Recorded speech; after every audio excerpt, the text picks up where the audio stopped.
Mm, Tenemos la opción, pero no lo hemos probado, creo, doctor. Al menos yo. Como generalmente es el 12 tiene que permitir, entonces por eso no lo he Mm, probado. bueno, en todo caso yo ya está grabando y después lo cuelgo en el aula virtual. El link, ¿no? Entonces ustedes entran para revisar, repasar nuevamente lo que es adaptación cardiovascular. Este es uno de los procesos más importantes que pasa al recién nacido y que es necesario que ustedes lo comprendan o entiendan para poder determinar cuándo ustedes le pueden o le deben ayudar o apoyar en el proceso de adaptación, ¿no? Sea con oxígeno, sea con una ventilación a presión portiva o procesos de reanimación. Muy bien, Gustavo, empieza. Listo, doctor. ¿Se ve la pantalla en la Sí, presentación? sí, sí, está bien. Ya. Ante todo, buenas tardes, doctor. Buenas tardes, compañeros. En esta ocasión nos ha tocado a mi compañero y a mí a exponer los temas de adaptación cardiovascular y respiratoria propiamente dichos. Con una pequeña introducción, vamos a ver que para entender la adaptación cardiovascular de un recién nacido, primero es que tenemos que saber los eventos fisiológicos que pasan en la vida intraútero, para después comprender obviamente los cambios en la vida neonatal. Como vemos, la transición de la circulación fetal a la neonatal va a generar más que todo, se asocia con modificaciones circulatorias al transferir el intercambio gaseoso de la placenta a los pulmones.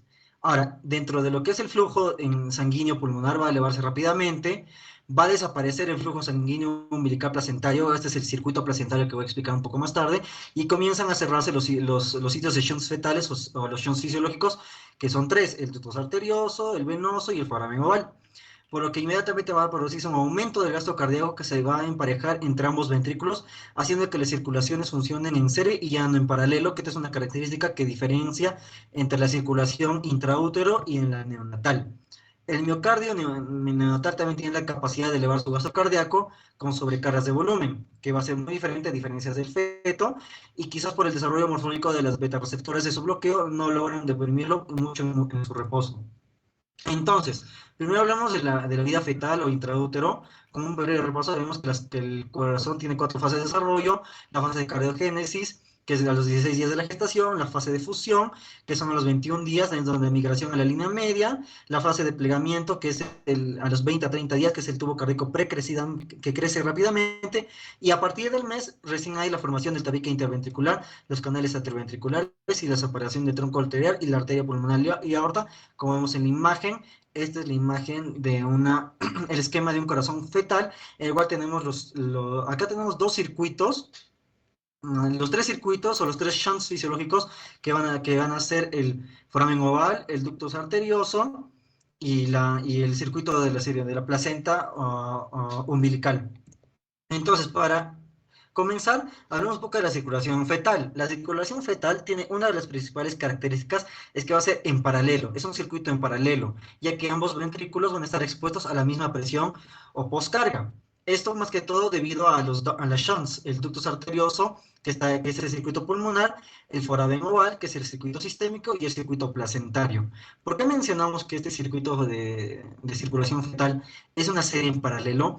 Porque si lo comparamos con la circulación adulta, netamente tiene un circuito en serie, es decir, que la sangre va a llegar al atrio derecho, el atrio derecho va a dar la sangre al ventrículo derecho, que este va a generar o lo va a expulsar a la arteria pulmonar, a las venas pulmonares, y va a regresar recién a la aurícula izquierda, y después al ventrículo izquierdo, y posteriormente a la circulación sistémica, lo cual es muy diferente en la circulación fetal, ya que debido a que el feto tiene requerimientos y el desarrollo de circulación, esta circulación va a ser más que todo paralelo. Es decir, que más que todo el intercambio gaseoso no va a generarse en los pulmones, ya que estas venas pulmonares van a estar totalmente cerradas, van a tener una resistencia pulmonar, las resistencias vasculares pulmonares en la vida intraútero son muy elevadas, lo que permite en la vida fetal que una vez que la sangre es expulsada, vaya por la arteria pulmonar, no vaya por las venas pulmonares, sino que conforme pasa Conforme haya esta resistencia aumentada, va a pasar de frente al ducto arterioso para irse de frente a la circulación de los miembros inferiores. Ahora, otros conceptos que hay que manejar es el gasto cardíaco combinado. Este es un concepto netamente en la vida fetal, ya que el gasto cardíaco es igual a la suma de los gastos ventriculares derecho e izquierdo. ¿Por qué? En los adultos la circulación, como dije, es en serie por ausencia de los cortocircuitos. En cambio, en la vida fetal, la presencia de estos cortocircuitos va a generar esta circulación en paralelo, generando un gasto cardíaco combinado, porque vamos a sumar el gasto ventricular que genera el ventrículo derecho con el izquierdo. Ahora, los niveles de saturación de oxígeno en las diferentes cavidades cardíacas y los troncos arteriales van a estar determinados más que todo por las corrientes preferentes que siguen los distintos retornos venosos. Ahora, esta distribución va a explicar la saturación de oxígeno relativamente elevada en el 60% del gasto ventricular izquierdo que llega a la aorta ascendente y la más baja del gasto ventricular derecho, que es el 50% que perfunde los pulmones y atraviesa el conducto arterioso para llegar a la aorta descendente y perfundir la parte inferior del cuerpo para llegar finalmente a la placenta donde se generan los intercambios gaseosos. Ahora, la escasa diferencia de saturación de oxígeno entre ambos ventrículos se va a explicar por el cortocircuito importante de sangre oxigenada a través más que todo del foramen oval. Ahora, vamos a hablar en orden de quién se cierra primero también. Hablando de los cortocircuitos, vamos a hablar del circuito pulmonar, que va a comenzar en la arteria pulmonar a nivel del ventrículo derecho. Se va a ramificar en los pulmones y que constituyen las venas pulmonares que van a desembocar en la aurícula izquierda. Pero como en esta etapa el pulmón no cumple funciones respiratorias, las resistencias vasculares pulmonares van a estar muy elevadas. Esto va a determinar que la sangre que proviene del ventrículo derecho pase a la arteria pulmonar directamente a la aorta a través del ducto arterioso, como vemos en la imagen, que esta estructura vascular normal e indispensable en la circulación fetal que comunica la arteria pulmonar con la aorta descendente. Luego tenemos el circuito sistémico, que va a iniciarse en la vena cava inferior, sitio en que desemboca el conducto venoso por debajo del diafragma. Ahora, esta sangre es la sangre oxigenada de la vena cava después de irrigar el hígado y va a ir a la aurícula derecha. Y en la aurícula derecha se va a producir una mezcla de sangre. Por una parte recibe la sangre de la vena cava inferior y por otra sangre poco oxigenada, que es el 25% de oxígeno que proviene de la irrigación de la cabeza y extremidades superiores. Y por último tenemos el circuito placentario, que incluye los vasos de la placenta, la vena y las arterias umbilicales. Más que todo, este circuito placentario inicia en las velocidades coriales, es donde es el sitio de oxigenación de la sangre, con las lagunas, con el contacto de la sangre materna con el sincitio trofoblasto, que va a seguir también la vena umbilical, y el 40% se distribuye en el hígado, y el resto, que es el 60%, va a pasar al conducto venoso de Arando, y va a llegar a la circulación sistémica fetal mediante la vena cava inferior. Ahora, la circulación de retorno de la placenta se hace por las arterias umbilicales, que son más que todo ramas de la aorta y que llevan sangre venosa hacia la placenta. Pueden ser ramas de la aorta como también de las ilíacas internas. Este circuito también ofrece poca resistencia al flujo sanguíneo y recibe entre 40 y 50% del débito cardíaco a través de la aorta abdominal. Como vemos en esta imagen, tenemos acá lo que es la distribución de los tres circuitos o shunts fisiológicos y abajo tenemos también el alto nivel de oxígeno en colores, entre azul hasta rojo, que es más que todo lo que menciona la cantidad de oxígeno que maneja la sangre. Por ejemplo, la vena umbilical, que es una sola que va a llegar que llega desde la placenta, que es el circuito placentario umbilical, va a tener un alto nivel de oxígeno.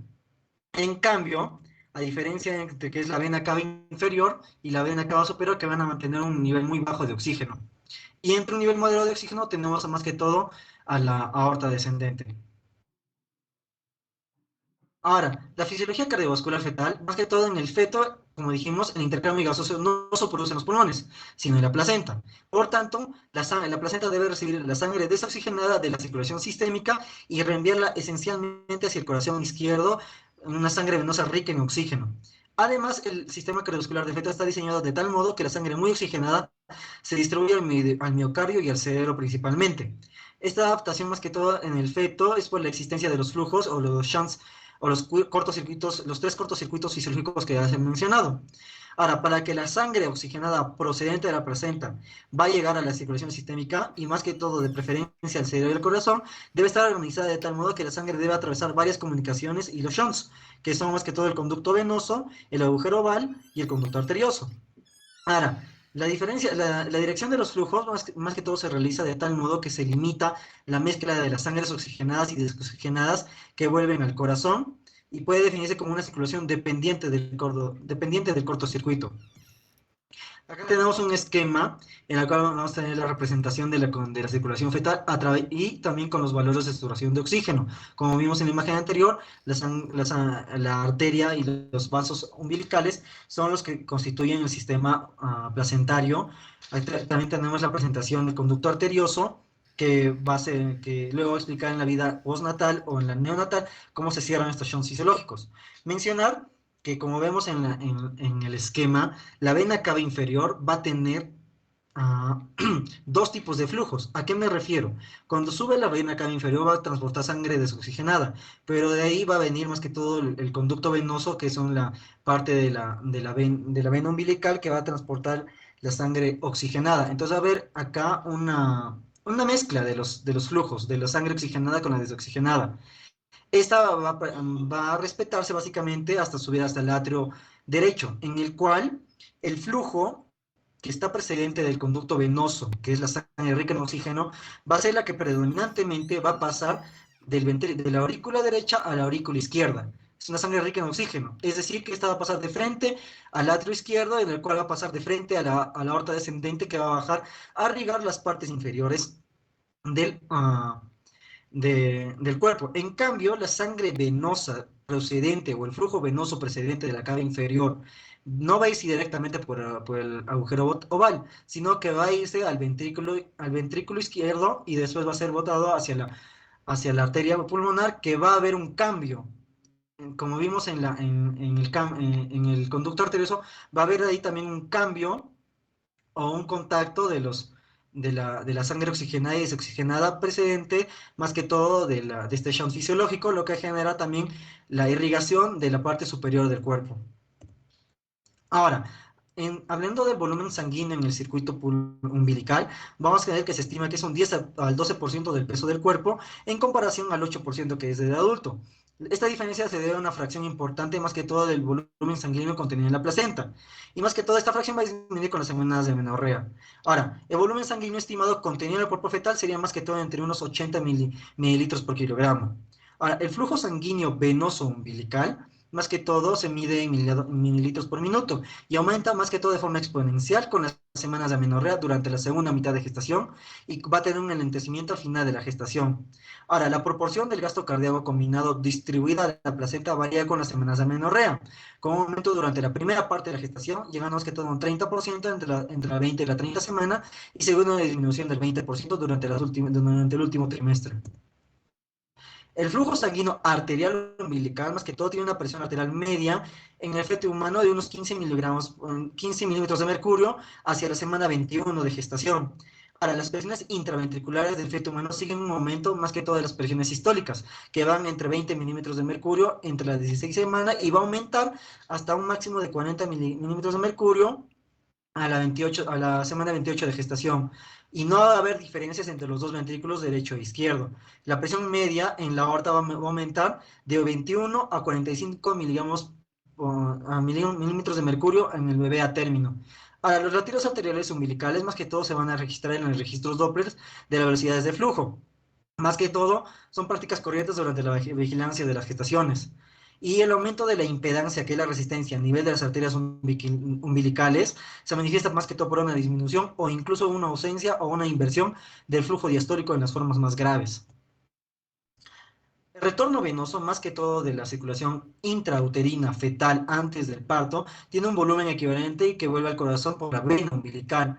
Más que toda la sangre venosa umbilical es la que tiene una saturación más elevada de oxígeno y su distribución es muy importante ya que esto va a terminar la oxigenación fetal. Ahora, la sangre venosa umbilical llega al conducto venoso, como mencionó, que conecta la vena umbilical a la vena cava inferior.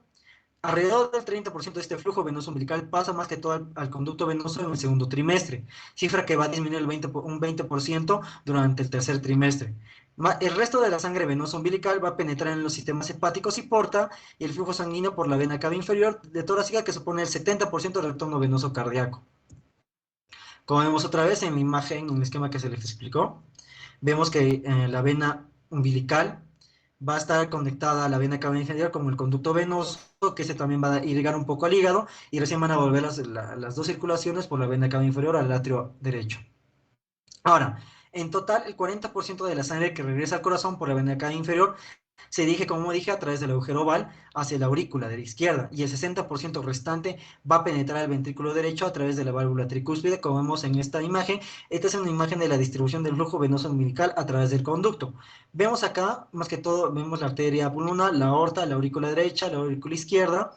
Vemos que viene la válvula o agujero oval, el conducto venoso que está esquematizado con naranja, y la vena cava inferior que es esquematizado con azul. Vemos que los flujos van a ser directamente distribuidos dependiendo más que todo del tipo de flujo que vaya por la vena cava inferior, si es netamente de la vena cava o si es del conducto venoso, que es la sangre oxigenada.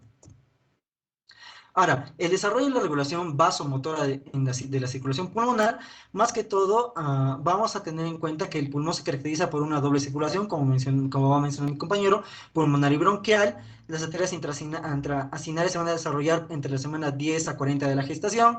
Las venas, más que todo, se originan de la aurícula izquierda y su desarrollo es paralelo a de las arterias pulmonares.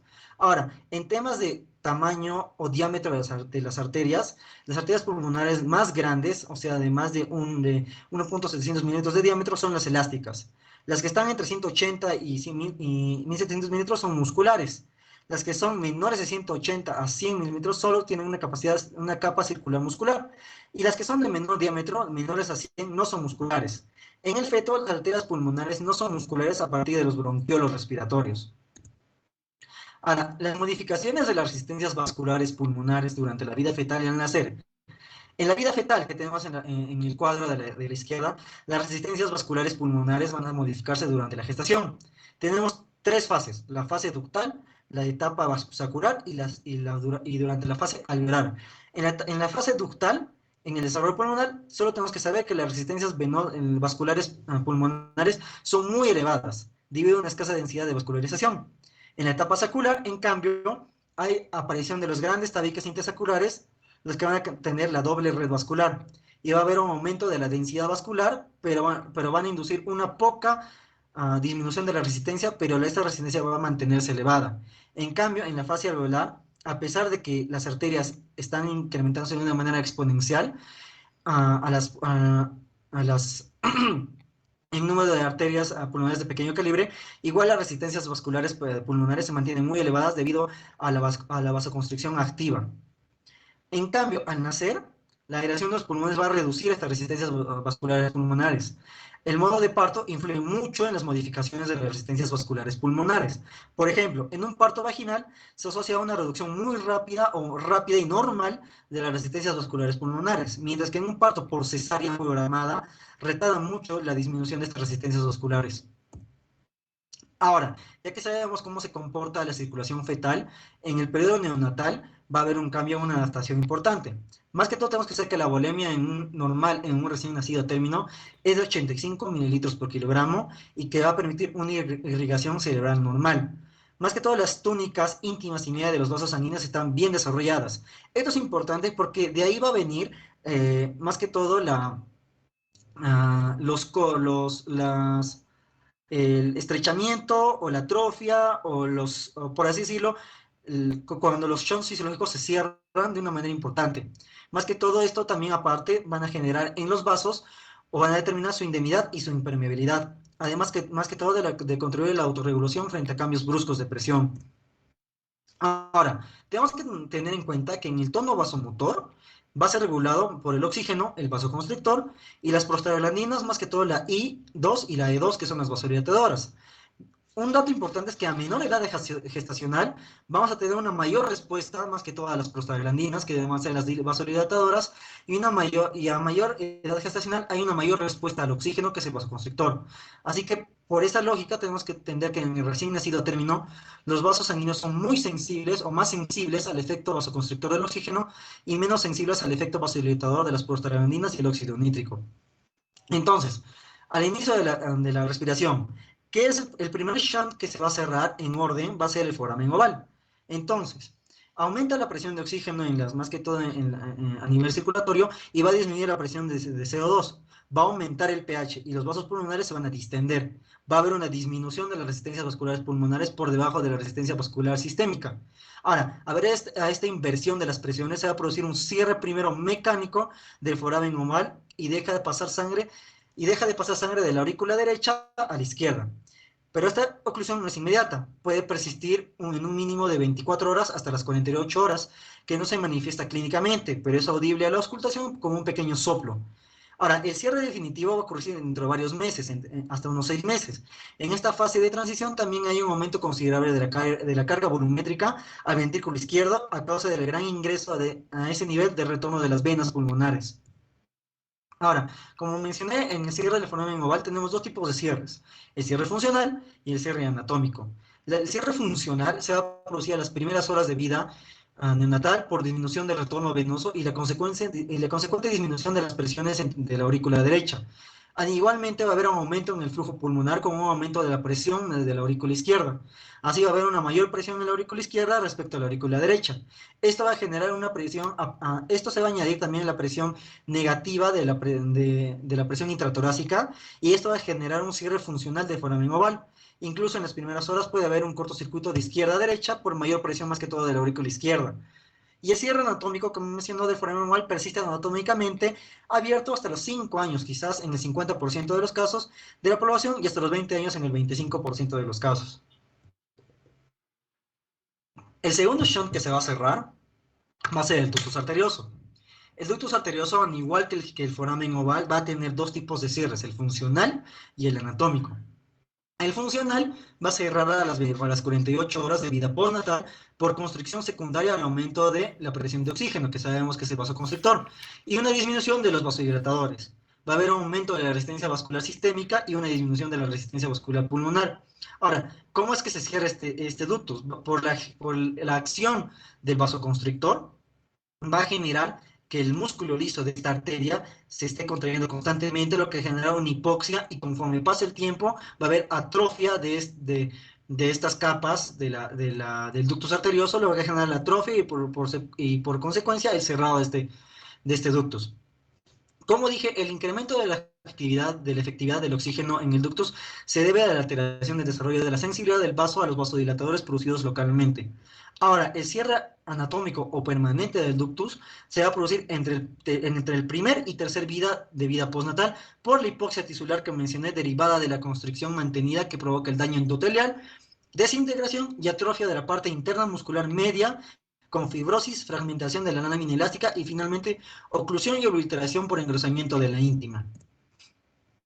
Y por último, va a haber el cierre de la circulación umbilico-placentaria, que se va a producir más que todo con la ligadura del cordón umbilical en el recién nacido, más que todo excluyendo la placenta de la circulación sistémica. Más que todo sabemos que la placenta es el órgano sumamente vascularizado, con una resistencia vascular disminuida para acomodar más que todo el gran volumen de sangre que va a generar entre el intercambio de la sangre materna y la fetal. Ahora, su exclusión, cuando se quita o se cierra este shunt, provoca más que todo que la resistencia vascular sistémica del neonato aumente. Va a haber, por consiguiente, un aumento de la presión aórtica a mayores niveles que la presión de la arteria pulmonar.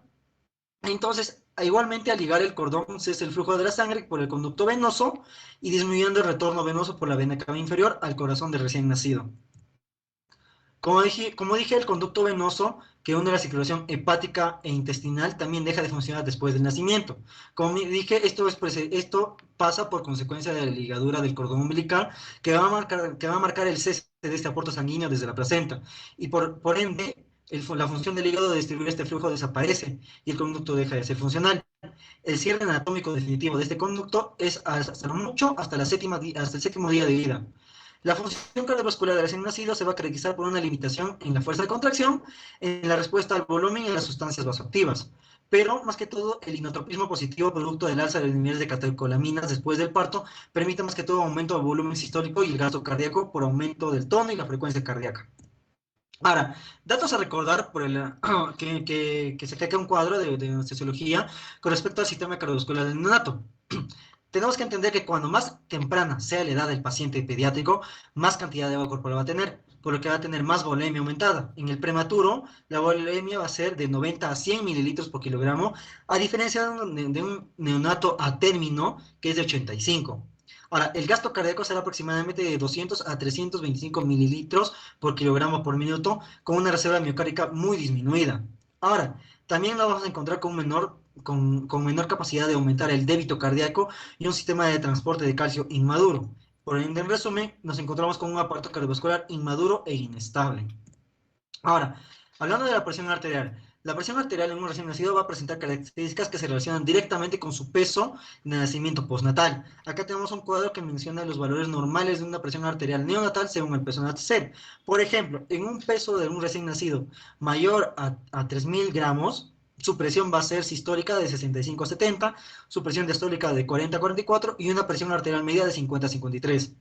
Ahora, esta es en comparación de un neonato, un recién nacido, que es, digamos, que pesa entre 1 kilo a 2 kilos, que va a ser una presión sistólica de 50, una presión diastólica de 28, con una presión arterial media de 37, lo cual es preocupante porque no va a generar una presión adecuada a los órganos nobles. Y por último, hablamos de la frecuencia cardíaca. La frecuencia cardíaca normal de un recién nacido a término es de 120 a 160 latidos por minuto. Tanto la frecuencia cardíaca media como la variabilidad de la misma se ven afectadas por el estado de vigilia del neonato, que ya mencionamos en la clase pasada los estadios de adaptación, que esta frecuencia puede elevarse y bajarse dependiendo del estadio, siendo ambas mayores en los estados de mayor actividad y menores irregulares en los estados de mayor tranquilidad. Y hasta los 3 a 6 meses de vida la frecuencia y variabilidad van a aumentar, y la última influenciada por el sistema nervioso autónomo.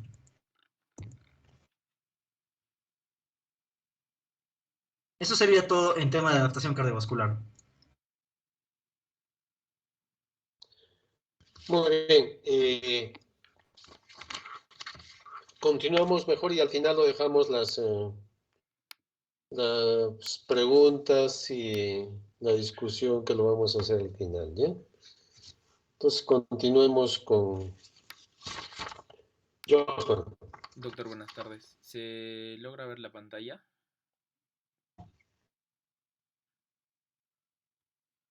Creo que demora en llegar ya, creo que sí, ya. ¿Ya se logra ver? Sí. Sí, Ya, perfecto. el Bueno, que no lo veo es a ti. no, prendo mi cámara. Sí, doctor, discúlpeme. Sigue, ahora sí.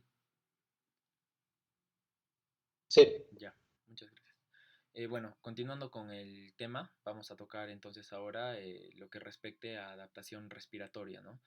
Y bueno, hay que recordar y hacer, bueno, mención en la fisiología respiratoria fetal inicialmente para luego entender los cambios y la adaptación que va a tener el neonato, ¿no? Entonces, hay que recordar que el desarrollo pulmonar y de las vías aéreas va a iniciarse a partir de la quinta semana y dependiendo del texto que se quiera utilizar, va a pasar, dice que puede llegar hasta los 2 años de edad, ¿no? El desarrollo, ¿no? Y va a tener 5 estadios que son sucesivos, ¿no? Donde el factor tiroideo de transcripción y el factor nuclear de hepatocitos 3 beta van a ser importantes en todos los estadios de desarrollo y crecimiento del pulmón, ¿no? El primer estadio es el embrionario, que va desde la quinta hasta la octava semana, donde se empieza a formar la tráquea, los bronquios principales y segmentarios y empieza la vasculogénesis, ¿no? El segundo estadio sería el pseudoglandular, que va desde la novena hasta la 19ª semana, donde el árbol bronquial empieza a desarrollarse y también terminan de formarse las estructuras vasculares. Es importante mencionar que en ese estadio pseudoglandular empieza la diferenciación de las células mesenquimatosas hacia cartílago, glándulas submucosas, músculo liso bronquial y los neumocitos que son importantes.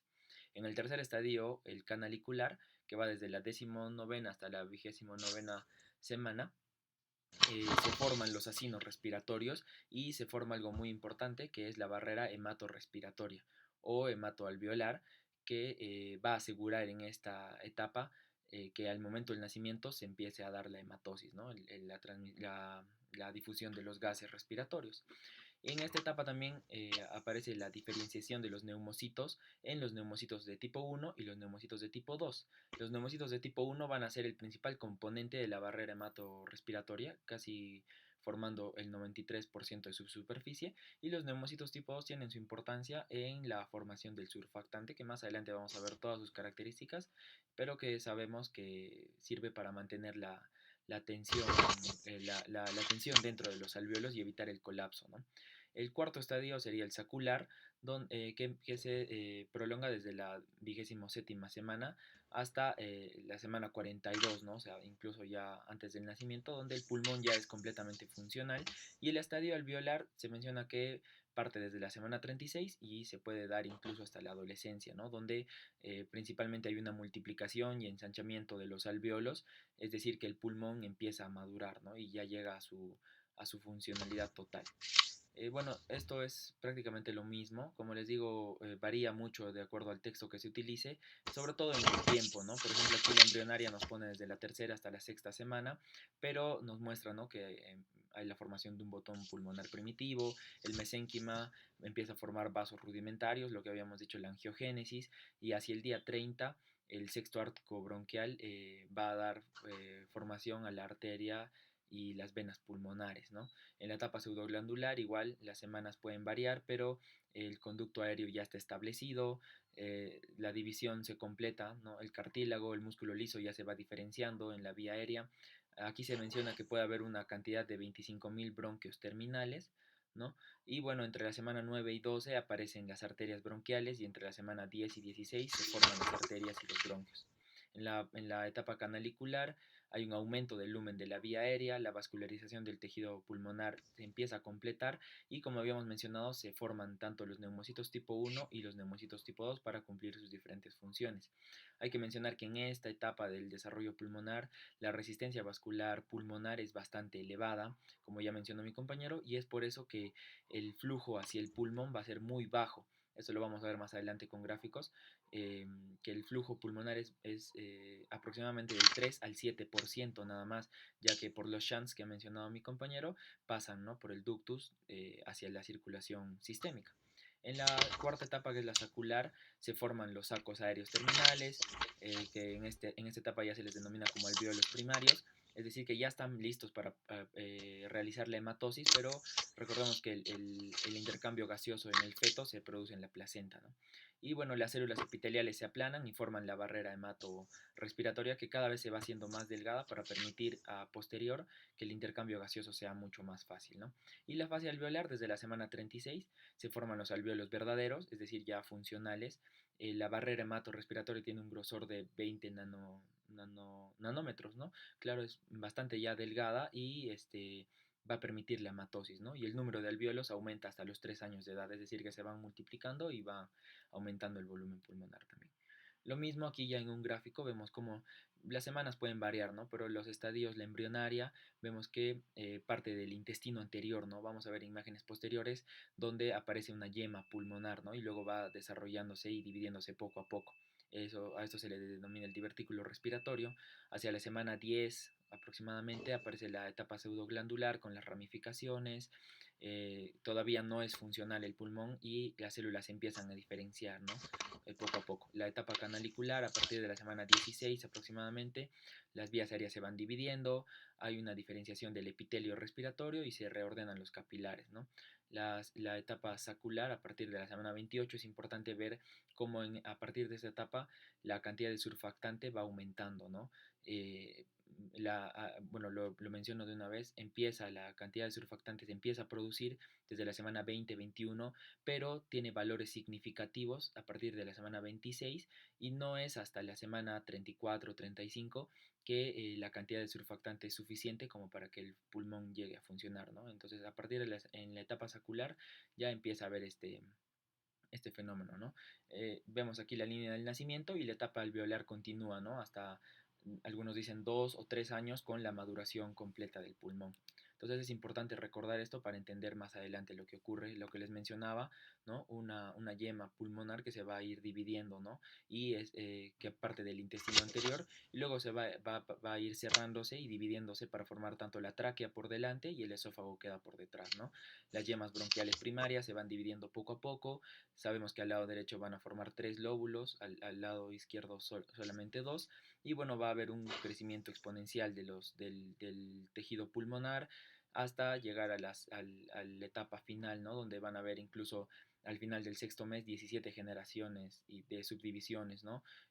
Con 10 segmentaciones en el lado derecho y únicamente 8 en el lado izquierdo, ¿no? Esto es el desarrollo que ya conocemos. Las etapas que les mencionaba, la pseudoglandular, bueno, existen glándulas exocrinas a partir de los túbulos endodérmicos. La red capilar todavía se está formando recién, ¿no? Y únicamente hay 15 a 25 bronquiolos terminales, ¿no? En esta etapa está muy inmaduro todavía el pulmón, la respiración no es posible. La segunda etapa, la canalicular, ¿no? Van a haber 3 o más bronquiolos respiratorios, hay de 3 a 6 conductos alveolares, empieza a desarrollarse más la red capilar, se hace mucho más prominente, pero antes de la semana 20, si estos niños, bueno, estos neonatos nacen antes de la semana 20, va a ser muy difícil su supervivencia, ya que hemos dicho que para empezar no hay surfactante en esta etapa todavía o no hay en cantidades significativas y el pulmón todavía está muy inmaduro, ¿no? La etapa de los sacos terminales o sacular, ¿no? Ya hay tabiques primarios, los neumocitos tipo 1 y tipo 2 están diferenciados, ya hay una barrera hematogaseosa o hematorrespiratoria y bueno, si el neonato nace en esta etapa, ¿no? 25, 28 semanas, hay una gran posibilidad de supervivencia en este caso. Y la última, que es la alveolar, ya se forman los tabiques, los septos, ya hay alveolos maduros o adultos. El número es variable, pero dicen que hay entre 20 y 70 millones de alveolos al nacer. Y bueno, se van dividiendo y multiplicando hasta los 8 años. Esto hemos dicho que varía y pueden llegar incluso a ver hasta 300 a 400 millones de alveolos, ¿no? Esto es importante para recordar la maduración del pulmón. Entonces, el segundo punto que debemos recordar en cuanto a la fisiología respiratoria fetal es el surfactante pulmonar. Entonces, como ya lo mencionaba, el surfactante se empieza a producir desde la semana 20 a 20-21, ¿no?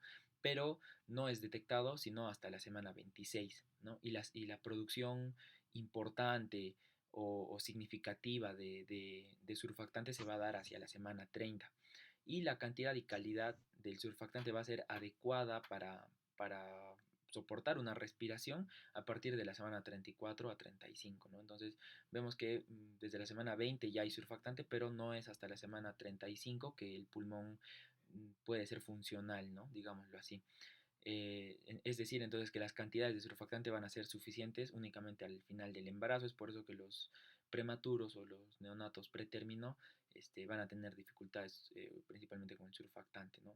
El surfactante está formado por una combinación de fosfolípidos y proteínas del surfactante que van desde la A hasta la D, que vamos a ver más adelante para qué sirve cada una, pero la función en general de todo el surfactante es mantener la tensión superficial del alveolo, tanto en inspiración como y sobre todo en expiración para que este alveolo no colapse, ¿no? Durante la expiración. También va a tener una función inmunológica y antimicrobiana. Y bueno, un dato importante es que la concentración mínima necesaria de surfactante en el líquido pulmonar para que funcione es aproximadamente de 3 miligramos por mililitro, ¿no? Un dato relevante. Entonces les mencionaba que el surfactante está conformado por fosfolípidos y por proteínas del surfactante, ¿no? Que van desde la A hasta la D, cada una con diferentes características. Por ejemplo, la A es hidrófila, mantiene la mielina tubular, que también es un componente importante, forma la capa del surfactante, es decir, que permite que los fosfolípidos se agreguen, y habíamos visto que un componente muy importante del surfactante es el fosfolípido, entonces va a permitir que, en pocas palabras, se forme el surfactante y estimula la inmunidad local. El surfactante hemos visto que tiene una actividad y una función inmunológica que está a cargo de esta proteína que estimula a los macrófagos para que comiencen la fagocitosis. La proteína del surfactante B es hidrófoba y permite la expansión del surfactante en forma de monocapa homogénea que le va a dar esta característica tensoactiva, ¿no? Y además estimula a la producción de la proteína C del surfactante. La proteína C del surfactante es hidrófoba, participa de igual forma en la formación de la capa del surfactante, es decir, la agregación de fosfolípidos, y va a mejorar las propiedades dinámicas del surfactante. Y por último, la proteína del surfactante D es hidrófila y participa en el metabolismo y reciclado del surfactante, que más adelante vamos a ver que una vez nacido el niño, va la mayor cantidad de surfactante producida se va a reciclar en las primeras etapas, ¿no? Entonces, vemos también que el surfactante va a tener ciertos estímulos para su producción. Dentro de ellos, el más importante serían los glucocorticoides, ¿no? Es por eso que en la terapia de maduración pulmonar se utiliza betametasona inyectable a las madres para cuando hay riesgo de que bueno, se sospecha que el niño va a tener un nacimiento pretérmino, y estos glucocorticoides van a estimular por vía de la lecitina en un 90% y por vía de la producción de estas proteínas del surfactante para que al final, bueno, se forme, ¿no? el surfactante. Pero además de los glucocorticoides, hay también estímulos importantes como bueno, está en estudio la prolactina, algunas hormonas también, ¿no? La insulina también se dice que es un factor importante de estimulación, y el sexo masculino, bueno, que está todavía en estudio, ¿no? Pero los glucocorticoides son, podríamos decir, el principal estimulante de la producción de surfactante. Y bueno, la regulación de la maduración pulmonar también es un punto importante. Va a tener una regulación tanto por factores hormonales como por factores mecánicos. Dentro de los factores hormonales, en este caso, vemos nuevamente a los glucocorticoides, que son muy importantes y participan en la maduración pulmonar en las últimas semanas del embarazo. La corticoterapia prenatal, que era lo que les mencionaba, la terapia de maduración, se le da a la madre, ¿no? Glucocorticoides 48 horas antes, en una dosis aproximadamente de 12 miligramos al día, ¿no? Y esto va a estimular a una mayor producción de surfactante en el feto y a una mayor reabsorción de líquido pulmonar, que vamos a ver que es un proceso muy importante, vital en la adaptación del neonato, ¿no? Y bueno, la exposición, esto lo menciono porque esta terapia es corta, ¿no? 48 horas antes, pero una exposición prolongada y repetida del glucocorticoides va a tener ya también un efecto deleterio, ¿no? Va a reducir el crecimiento pulmonar, va a producir defectos de la tabicación y va a haber menor número de alvéolos. Entonces, así como los glucocorticoides son beneficiosos, también pueden tener un efecto este, perjudicial, ¿no? en los neonatos y en los fetos. Y por otro lado están las hormonas tiroideas, que también participan en la maduración y crecimiento pulmonar, en la formación de los septos, en la producción de surfactante y en la reabsorción del líquido pulmonar en la etapa del periparto, ¿no? Y principalmente activadas o estimuladas por factores adrenérgicos, ¿no? La noradrenalina o la adrenalina también.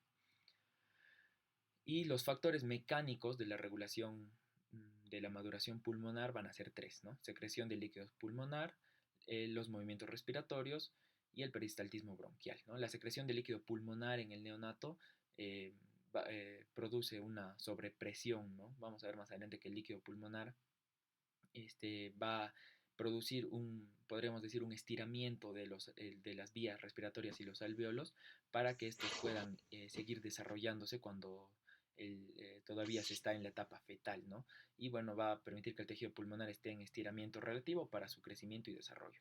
Los movimientos respiratorios son importantes porque van a producir variaciones de presión y volumen en el líquido intrapulmonar. Estos movimientos respiratorios se dan en periodos cíclicos y van a producir un estiramiento, lo que favorece también el crecimiento y la diferenciación. Y por último, el peristaltismo bronquial. Sabemos que los bronquios, ¿no? tienen músculo liso, y este músculo liso peribronquial va de igual forma a producir variaciones de presión, lo que va a producir un estiramiento y relajación en las yemas bronquiales que están en desarrollo y va a permitir que éstas puedan crecer y seguir desarrollándose. Entonces, el líquido pulmonar, habíamos visto que, bueno, el pulmón comienza a llenarse de líquido durante la fase canalicular, es decir, la tercera fase, y en esta etapa es la producción entre 4 a 6 ml por kilo de peso, ¿no? Esto también las cifras puede variar dependiendo de la bibliografía, ¿no? Pero hacia el final del embarazo hay una producción de 20 mililitros por kilo de peso o de 5 ml por kilo de peso por hora, ¿no? Como les digo, las cifras pueden variar, sin embargo, vemos que hacia el final del embarazo la producción es un poco mayor, ¿no? Y va a estar regulada por catecolaminas y vasopresina, ¿no? Son los principales estimulantes de la producción de líquido pulmonar.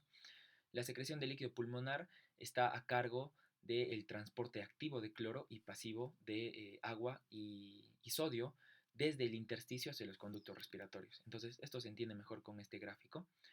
Aquí observamos, ¿no? Los cilindros verdes van a ser los conductos los canales de cloro, mejor dicho, ¿no? Aquí tenemos el intersticio y hacia aquí la luz alveolar.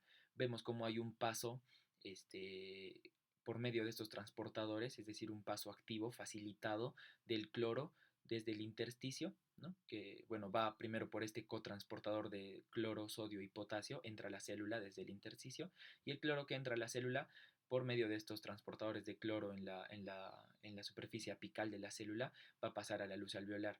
En cambio, vemos como el sodio y el agua pasan por difusión pasiva, un transporte pasivo, no requieren de ningún cotransportador y ningún facilitador en este caso, ¿no? Entonces, es así como se forma el líquido pulmonar, ¿no?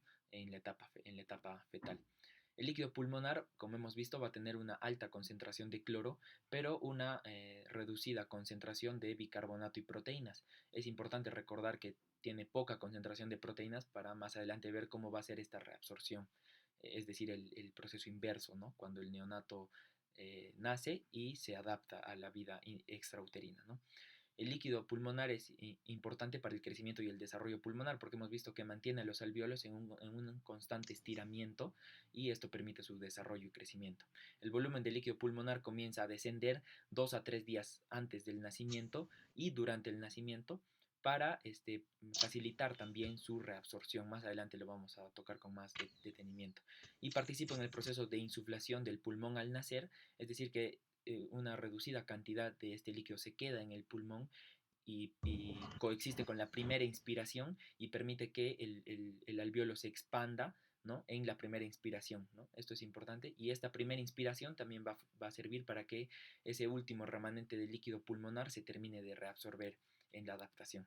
Bueno, este gráfico ya lo hemos visto. Esto es prácticamente lo mismo, ¿no? Vemos la diferenciación entre lo que es la etapa fetal y la etapa neonatal. Entonces, lo mismo, ¿no? Aquí vemos de naranja, vemos el cotransportador de cloro, sodio y potasio que mete cloro a la célula y este cloro se cotransporta por estas barritas, ¿no? De color morado y pasa por un transporte facilitado desde la célula o desde el intersticio, pasando por la célula hacia el alvéolo, ¿no?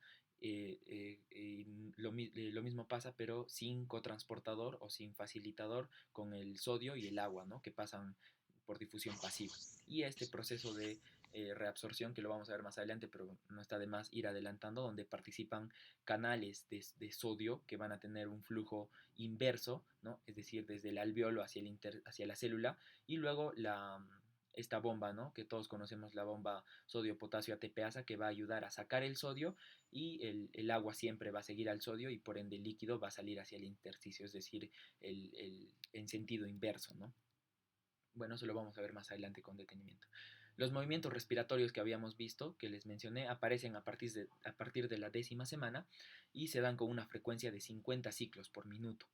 Bueno, mencionan algunos que la inspiración dura 0,45 segundos y la expiración un poco más prolongada, 0,75 segundos, pero pueden llegar a tener un periodo de apnea de hasta 2 horas, ¿no? Esto va a ir cambiando, como en esta tabla, perdón, como en esta tabla lo podemos observar, dependiendo de la semana de gestación en la que se encuentre el feto, va a tener tiempos de respiración. Por ejemplo, en la 10ª semana, cuando recién empieza, el periodo de respiración es de 0,5 horas al día. En cambio, vemos cuando ya está en una etapa óptima, digamos, para su nacimiento de 30 a más semanas, las horas de movimiento respiratorio son de 7 hasta 14 horas del día, ¿no? Esto es importante. Entonces, el control de esta actividad respiratoria va a estar influenciada por, bueno, quimiorreceptores periféricos y centrales, neuromoduladores, agentes químicos como los niveles de glicemia, conducta, sobre todo el sueño REM y el sueño no REM, y los reflejos pulmonares y también los reflejos del diafragma. La función de estos movimientos respiratorios fetales es estimular el crecimiento y la maduración pulmonar. En este caso va a participar el diafragma y los músculos intercostales. Es decir, bueno, para aclarar, ¿no? No es que el feto esté respirando, sino que simplemente hace los movimientos y esos movimientos van cambiando la presión dentro del tórax y dentro de los pulmones que están llenos de líquido para, esto produce un estiramiento, ¿no? Y esto estimula el crecimiento y desarrollo de los pulmones. Hay ciertos factores excitadores de esta actividad respiratoria, como es el sueño REM, ¿no? Con movimientos rápidos de los ojos. La hipercapnia y la hiperoxia, la hiperglicemia y la pilocarpina son excitadores, es decir, que estimulan. Y los inhibidores, es importante recordarlos, como por ejemplo la hipoxia, la hipoglicemia, la nicotina, el alcohol, los barbitúricos y la anestesia general en la madre, son factores que van a inhibir estos movimientos respiratorios y por ende van a reducir también el desarrollo del pulmón en el feto, ¿no? Este cuadro ya lo habían mencionado, es importante recordar que a mayor semanas de gestación, el feto va desarrollando más tiempo de movimientos respiratorios durante el día, ¿no? Y por último, bueno, la fisiología pulmonar, sabemos que durante la etapa fetal los pulmones no participan del intercambio gaseoso, pero el pulmón recibe pequeñas cantidades de irrigación, esto es lo que les mencionaba, debido a que la resistencia vascular pulmonar está muy elevada, ¿no? Muy elevada porque hay poca cantidad de oxígeno, poca presión arterial de oxígeno y el tono muscular liso vascular está pues incrementado. Es por eso que aproximadamente el 3 al 7% de flujo pulmonar únicamente va hacia los pulmones. El resto pasa por el ductus arterioso hacia la circulación sistémica, ¿no? En el momento del nacimiento, el pulmón produce enzimas antioxidantes para darle protección a la toxicidad del oxígeno, ¿no? Y bueno, el pulmón fetal va a tener una alta concentración o gran número de receptores de corticoides, es por eso que los corticoides ayudan mucho tienen alta afinidad por los pulmones y ayudan al desarrollo, ¿no? No solo del surfactante, sino también del desarrollo pulmonar. Tiene una gran producción de prostanoides, es por eso que los prostanoides también participan en la elevada resistencia vascular periférica del pulmón, perdón, pulmonar, en la resistencia vascular pulmonar. Y bueno, el pulmón fetal se menciona que es el primer blanco de la vitamina D, ¿no? En el feto. Bueno, entonces, ya habiendo hecho este recuerdo bueno, esta mención de la fisiología pulmonar fetal, el segundo punto a tratar es la adaptación a la vida extrauterina, ¿no? La adaptación sobre todo respiratoria, que se menciona en algunos libros 3 o 4 componentes, pero los 3 más importantes son el aclaramiento o reabsorción del líquido pulmonar, este vendría a ser el más importante, el segundo sería la secreción de surfactante y el tercero el inicio de la respiración.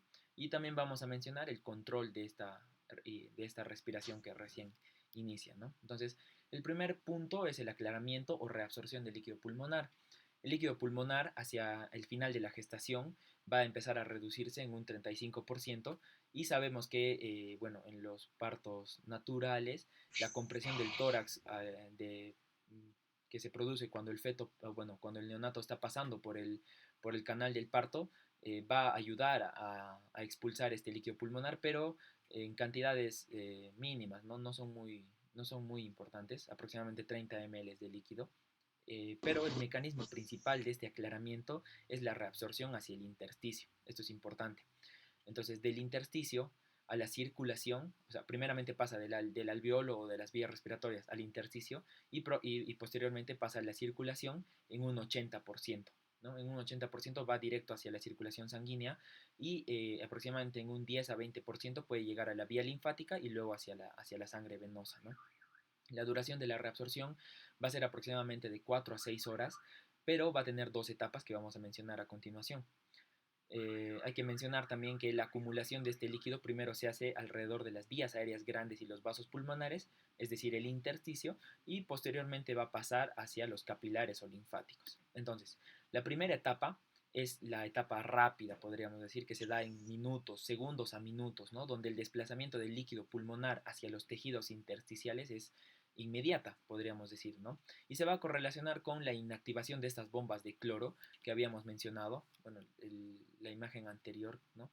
De la producción de líquido, estas bombas de cloro que dejaban pasar el cloro hacia el alveolo se inactivan, es decir, que la producción de líquido pulmonar disminuye y todo esto también va a estar mediado por catecolaminas y la arginina vasopresina. Concomitante a esta inactivación de las bombas de cloro, se activan lo que les mencionaba, ¿no? Las bombas en el lado basal, la bomba sodio-potasio ATPasa, que se ve aquí de verde, y en el lado apical, vemos aquí la luz alveolar, los canales de sodio, ¿no? Entonces, ¿qué pasa con esto? El sodio que se encontraba en la luz alveolar, por medio de estos canales, va a pasar hacia dentro de la célula y posteriormente esta bomba sodio-potasio ATPasa va a hacer un intercambio de sodio con potasio y el sodio va a terminar en el intersticio, ¿no? Y por ende al sodio le va a seguir el agua que se encontraba aquí dentro de la luz alveolar y bueno, al final el líquido pasa de la luz alveolar al intersticio, ¿no? Entonces, sabemos que esta primera etapa, la amilorida, inactiva los canales de sodio en la región apical y retrasa el aclaramiento pulmonar. El mecanismo completo de la reabsorción va a estar ausente en niños nacidos prematuros. ¿Por qué? Recordemos que el líquido pulmonar tenía una baja concentración de proteínas.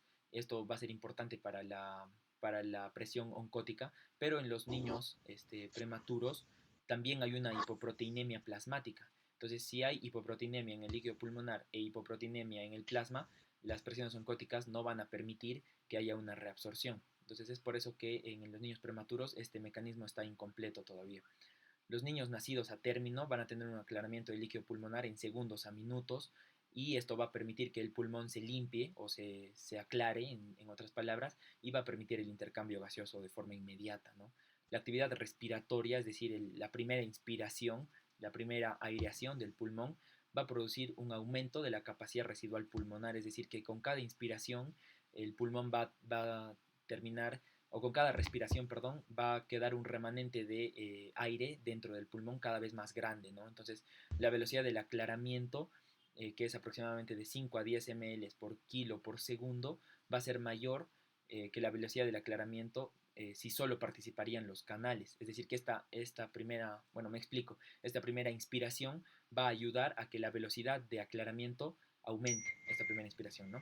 Y bueno, también va a producir esta primera inspiración, va a producir presiones negativas transpulmonares que van a aumentar el paso del líquido del intersticio bueno, del líquido al intersticio, ¿no? Durante la inspiración. En otras palabras, las primeras inspiraciones del neonato ayudan a que se reabsorba de forma más rápida el líquido pulmonar, ¿no? Y bueno, este líquido acumulado en el intersticio va a producir un aumento de la presión intraparenquimatosa y por ende el pulmón va a tener un volumen mayor, ¿no? En esta primera etapa porque el líquido se está acumulando en el intersticio. Entonces eso es lo que les mencionaba, como el sodio pasa, ¿no? En sentido inverso, ya no sino que ahora va a pasar de la luz alveolar al intersticio, ¿no? Lo mismo aquí, esta figura A sería la primera que acabamos de mencionar, como el líquido desde el alveolo pasa al intersticio, y la segunda etapa ya les voy adelantando, que es desde el intersticio hacia los capilares o hacia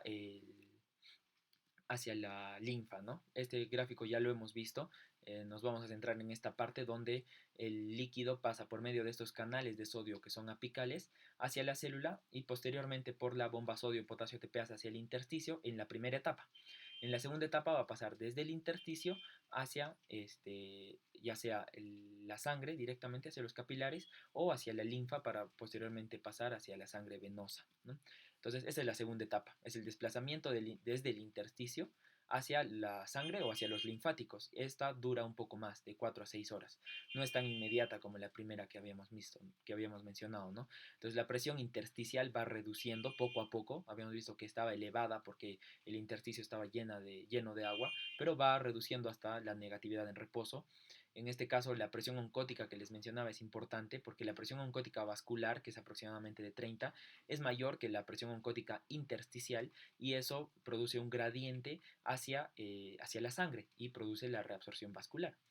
El aumento del flujo pulmonar al nacer con el aumento de la presión de oxígeno y la dilatación de los vasos pulmonares y el aumento de flujo en el pulmón va a producir una mayor superficie de absorción y por ende colabora también con esta reabsorción de líquido, ¿no?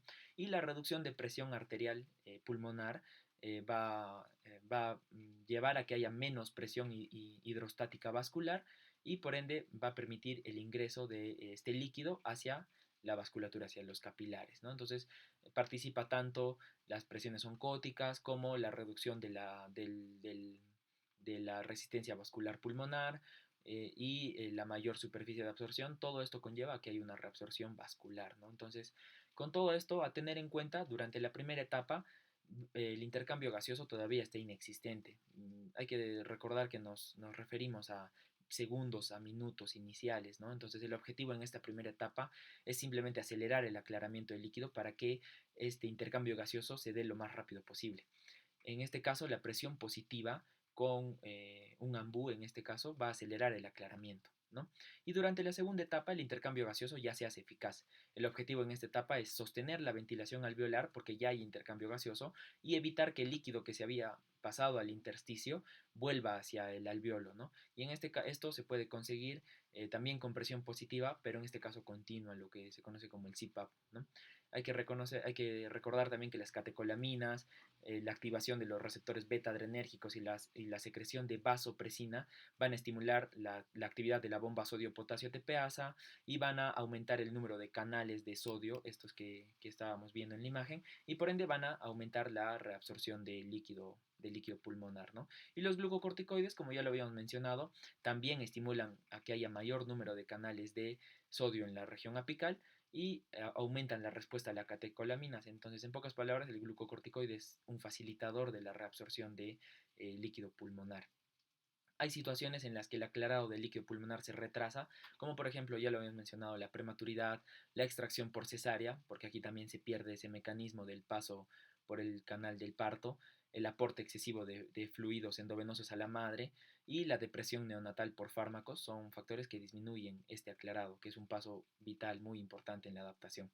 Y bueno, si se da estos factores, se puede llegar a producir la taquipnea transitoria del recién nacido, el síndrome con retención de líquido pulmonar o el pulmón húmedo, ¿no? Que son eh, alteraciones o patologías ya que se producen por la alteración de la reabsorción de este líquido pulmonar.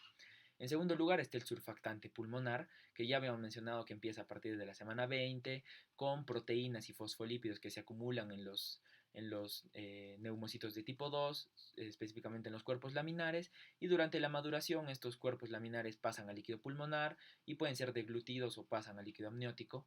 Este neumocito tipo 2 del feto a término tiene una concentración de surfactante muy elevada, incluso mayor que la del pulmón adulto, y es por eso que se dice que tiene una reserva de surfactante, la cual se va a secretar durante el nacimiento para que con las primeras inspiraciones estos alvéolos no colapsen y bueno, se pueda dar un proceso de inspiración-expiración normal, ¿no? Durante el nacimiento se secreta la secreción de líquido pulmonar se detiene, esto ya lo habíamos visto, y empieza la secreción de surfactante por exocitosis de estos cuerpos laminares. Las catecolaminas y la primera inspiración, en general la respiración, van a estimular la secreción de surfactante. Es decir, que con cada inspiración, con cada estiramiento de los alvéolos, es un estímulo para que se secrete más surfactante, ¿no? Y esta tensión en el alvéolo se mantenga. El surfactante secretado en el nacimiento se reabsorbe, esto les había mencionado que se recicla y se reabsorbe, ¿no? En un 90% por los neumocitos tipo 2. Esta cantidad de surfactante se vuelve a utilizar, ¿no? Y la vida media del surfactante liberado es aproximadamente de 10 horas, ¿no? Datos importantes para recordar. Bueno, otro proceso, el tercero, es el inicio de la respiración como tal, ¿no? Va a haber una adaptación a la vida extrauterina que está a cargo de la respiración vigorosa y la detención de la actividad respiratoria fetal, es decir, los movimientos fetales, ¿no? Van a cesar y se va a dar una primera inspiración importante. Los estímulos para que se dé esta primera inspiración o que inicie la respiración son varios, ¿no? Dentro de los importantes están el pinzamiento del cordón umbilical porque inhibe la secreción de prostaglandinas sanguíneas, el estímulo táctil, térmico, los estímulos audiovisuales y propioceptivos van a estimular el centro de la respiración en el bulbo raquídeo. Bueno, también las modificaciones de la presión de oxígeno y la presión de CO2, el oxígeno en los primeros segundos está disminuido y el CO2 en los primeros segundos de vida está todavía aumentado, también es un estímulo para que se inicie la respiración. Posteriormente, cuando inicia la respiración, la presión de oxígeno aumenta y la presión de CO2 reduce, ¿no? Porque se empieza a eliminar el CO2. Y la compresión del tórax en el canal del parto también es un estímulo para el inicio de la respiración, es un estímulo mecánico. Pero el estímulo más importante, según la bibliografía que hemos revisado, es el enfriamiento, es decir, el cambio de temperatura de lo que el feto estaba en un ambiente intrauterino a una temperatura de 36.5 a 37.5 aproximadamente hacia el ambiente, estimula esta primera inspiración, es el primer estímulo y el más importante, ¿no? La mediana de tiempo del inicio de respiración es aproximadamente de 10 segundos y la presión inspiratoria de la primera respiración es más de 20 centímetros de agua, es decir, es una presión bastante elevada, pero como les mencionaba, en este gráfico, con cada inspiración el alveolo va quedándose con cierta cantidad de aire, ¿no? Eso se le reconoce como la capacidad residual funcional. Entonces, el pulmón cada vez, podríamos en palabras simples decir que se queda un poco más inflado, ¿no? Entonces, la presión que va a necesitar en las siguientes inspiraciones va a ser cada vez menor, ¿no? Hasta llegar aproximadamente a una presión de 5 centímetros de agua, ¿no? Y bueno, hay características de la respiración neonatal que son pues superficial, diafragmática, irregular, con una frecuencia respiratoria entre 40 y 60 respiraciones por minuto. Y bueno, se menciona que aproximadamente el 30% de los recién nacidos a término van a tener una respiración nasobucal, donde el 70% de este componente es nasal, ¿no? Y simplemente el 30% terminaría siendo bucal. Bueno, aquí está también para mencionar los estímulos que habíamos mencionado, físicos, los térmicos, táctiles, auditivos, visuales, los químicos, como el oxígeno que todavía está bajo en los primeros segundos de vida y el CO2 que está elevado todavía en los primeros segundos de vida, y los mecánicos como la expansión de la caja torácica en la primera inspiración, la eliminación del líquido pulmonar también estimula a las primeras inspiraciones. Son estímulos importantes, ¿no? Y dentro de este control de las respiraciones neonatales, este gráfico es importante porque vemos aquí, ¿no? No sé si se logra ver, hay movimientos, el primer paso son los movimientos respiratorios fetales, todavía esto es en el feto. Una vez que pasa hacia los movimientos respiratorios fetales, bueno, nace, ¿no? Y estos movimientos respiratorios fetales paran, cesan, ¿no? Y se da el nacimiento. Obviamente uno de los pasos importante o estímulos también es el clampeo del cordón umbilical y esto va a producir, entre comillas, como se ve ahí, un despertar, ¿no? Un despertar que también está estimulado por las catecolaminas, el aumento de las catecolaminas y otras hormonas como la vasopresina, que son por impulso aferente, el frío, la luz, los sonidos, los estímulos táctiles también estimulan este despertar, ¿no? Vemos que con el clampeo va a haber unos primeros esfuerzos respiratorios, pero recordemos que en los primeros segundos de vida la presión de CO2 todavía está elevada, la presión de oxígeno todavía está disminuida y la presión arterial todavía está elevada, ¿no? Sobre todo en la resistencia vascular pulmonar. Todos estos estímulos que hemos mencionado van a llevar a un despertar, ¿no? A un primer impulso respiratorio, podríamos decirlo, ¿no? Y bueno, esto va a llevar a una expansión pulmonar que va a estimular los mecanorreceptores vagales. Con esta primera expansión pulmonar vemos que el CO2 que estaba elevado empieza a disminuir y el oxígeno empieza a aumentar, lo que va a estimular a una dilatación de los vasos pulmonares y la resistencia vascular pulmonar empieza a reducirse.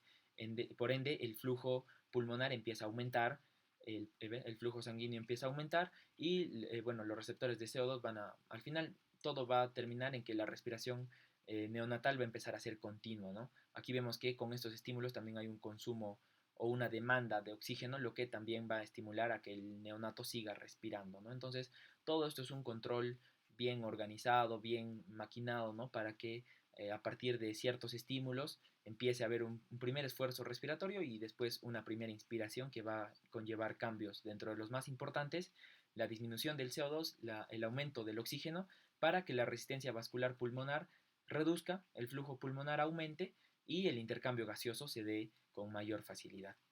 Lo mismo aquí mencionábamos, bueno, esto es más que todo para mencionar, ¿no? El surfactante, la tensión que mantiene, el oxígeno que va ingresando y la reabsorción del líquido pulmonar que se da, ¿no? Todos estos son procesos que en muchos casos son simultáneos, ¿no? No se da uno tras otro.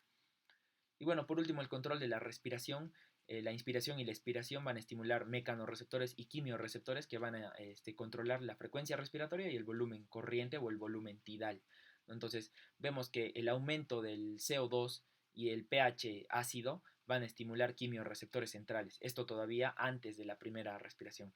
Lo mismo pasa con la concentración baja de oxígeno, que va a estimular quimiorreceptores periféricos en este caso, sobre todo el aórtico y el carotidio. Entonces, tanto el CO2 elevado como el oxígeno disminuido estimulan la primera respiración.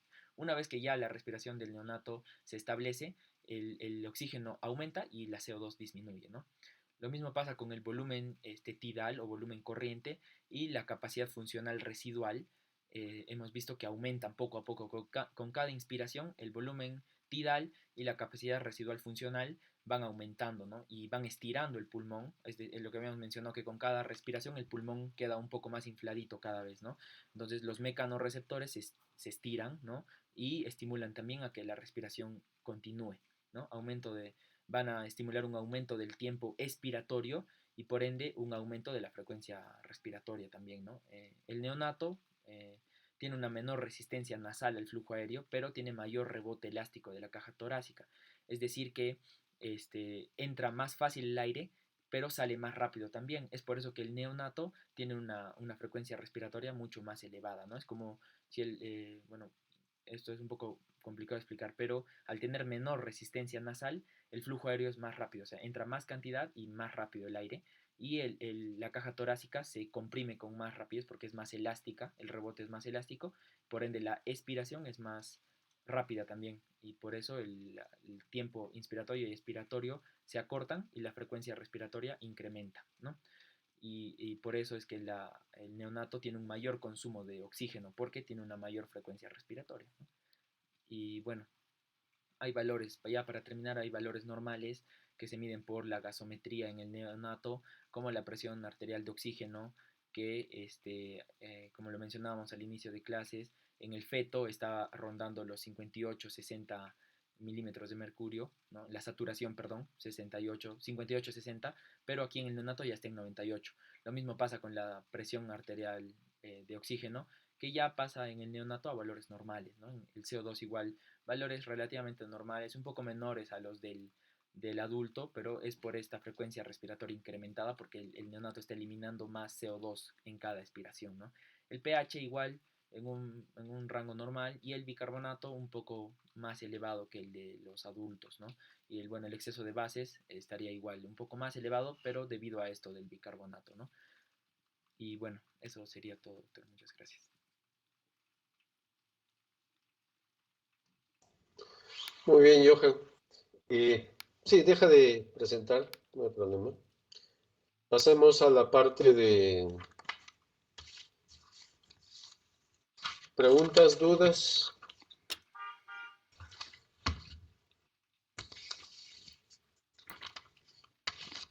A ver, señores alumnos, ¿alguna duda, alguna pregunta, algún aporte, algún comentario que tengan?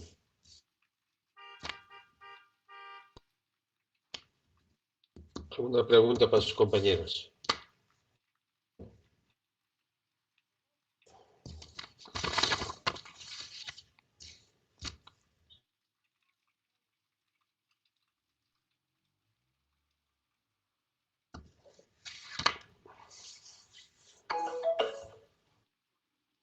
¿Nada?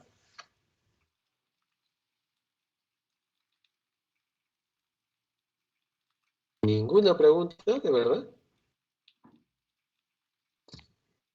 Ustedes cada vez vienen ciclos más callados, más mudos. A ver, Gustavo, ¿dónde estás? Doctor, No te veo. el rato la cámara está cargando. Ya sabes que me gusta ver con quién converso. Si no es medio raro conversar y no tener un interlocutor. ¿En qué resulta los cierres de los shunts? ¿Por qué se cierran o cuál es la consecuencia al cerrarse? La consecuencia al cerrarse. La consecuencia al cerrarse es debido a que como hay aumento de las presiones de oxígeno, como mencionó mi compañero, debido a que también el sistema pulmonar se va a abrir, las resistencias venosas pulmonares se van a abrir, el circuito, que era un circuito en paralelo porque el bebé en la vida fetal no puede haber o no hay un intercambio gaseoso, ya que obviamente esto lo suple la placenta en el momento del intercambio gaseoso materno-fetal. Al momento de que el bebé entra a la vida neonatal, el intercambio gaseoso lo tiene que hacer él. Entonces el circuito, que se basaba en un circuito paralelo dependiente de la placenta, ahora se transforma en un circuito en serie, dependiente más que todo del mismo, de la edad neonatal, o dependiente del mismo neonato, para suplirlo el intercambio gaseoso también que hay y la irrigación también vascular. ¿Y qué pasa si no se cierran? Si no se cierra, va a haber cruces, entonces va a haber chance, estos cortocircuitos van a hacer que la sangre desoxigenada y oxigenada se, se entremezclen, lo cual no va a haber una suficiente irrigación y un intercambio gaseoso va a ser inadecuado, generando en el bebé cianosis, generando a veces también el aumento de la taquicardia y la frecuencia respiratoria por falta del intercambio gaseoso. Ujú. A ver, primero, el conducto venoso, que es el que comunica la vena umbilical con el sistema porta, ¿no? O con la vena cava inferior. Eso al final va a cerrarse y va a dar el ligamento redondo del hígado. ¿Se acuerdan de anatomía? Yo supongo que han estudiado eso. Es producto del conducto venoso, ¿no? Foramen oval, que es una comunicación que existe en el feto, que pasa directo la mayor parte de la sangre va hacia el ventrículo izquierdo, ¿sí? Y es la mayor parte de sangre oxigenada. Eh, ya lo explicaron sobre la cantidad de oxígeno que trae la placenta, ¿no? Alrededor más o menos 80-82% después de la placenta en la vena umbilical. Y eso va bajando y va mezclándose. Al llegar ya a la vena cava inferior, ya baja, ¿no? Porque se mezcla con lo que viene de la vena cava inferior. Y después se mezcla con la vena cava superior. Pero cuando va a entrar la vena cava inferior hacia la aurícula, por incidencia, pasa bastante sangre oxigenada de frente hacia la aurícula izquierda, ¿sí? Y una parte se va mezclando con la turbulencia que viene de la vena cava superior y va hacia el ventrículo derecho, ¿sí? Esa es la que sale por el pulmón, parte y irriga la arteria pulmonar hacia el pulmón y parte se va a través del ductus arterioso a la eh, aorta descendente. ¿Sí?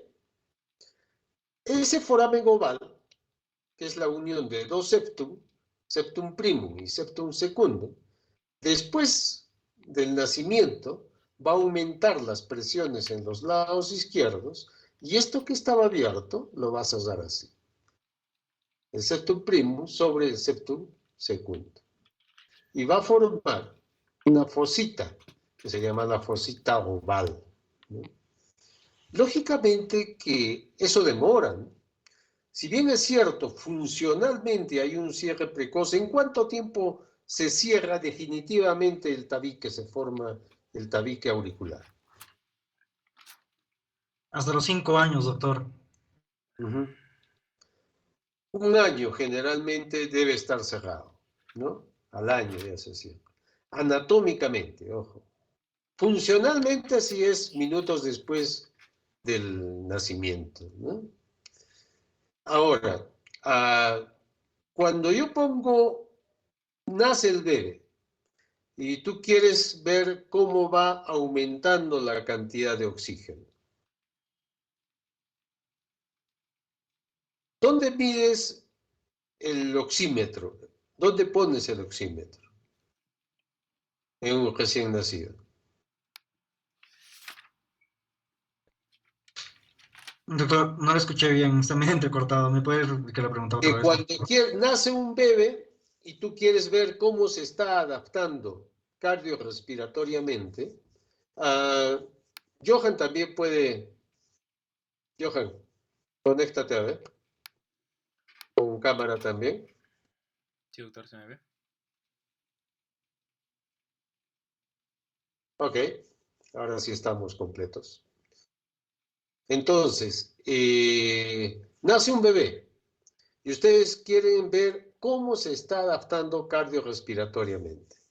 Se pone un oxímetro, ¿no es cierto? ¿Sí? ¿Saben lo que es un Sí, sí. oxímetro? Todos. ¿Dónde se coloca? Doctor, se le coloca en la planta del pie, si no me equivoco. O bueno, en las extremidades inferiores en general. ¿Qué dice Gustavo? Normalmente se pone en la extremidad inferior derecha, doctor. ¿Extremidad superior o inferior? Inferior. ¿Por qué? Doctor, porque la saturación de oxígeno infraductal es menor, ¿no? Entonces, para ver si la oxigenación está llegando correctamente por debajo del ductus, ¿no? Porque Entonces podrían ponerle en el brazo y en el pie, para si es que quieres ver la claro, diferencia. para comparar. Preductal y Infra, postductal. ajá, ¿Sí? supraductal o infraductal también Ajá, se denomina así, o preductal sí. o postductal. ¿Y por qué? Justamente por este shunt, ¿no? En el ductus arterioso, que pasa sangre de la circulación pulmonar hacia la sistémica, que va a mezclarse, que en pocas palabras sea venosa con arterial, y reduce la saturación de oxígeno ¿Se infraductal. acuerdan lo que les he explicado, no?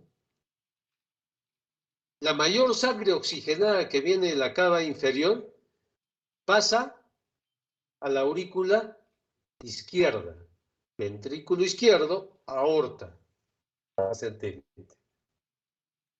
La menor concentración de sangre viene de la vena cava inferior, se mezcla con algo de oxígeno que viene de la vena cava inferior, de la superior con la inferior, pasa al ventrículo derecho y sale por la arteria pulmonar y después al ductus a la arteria descendente. ¿Sí?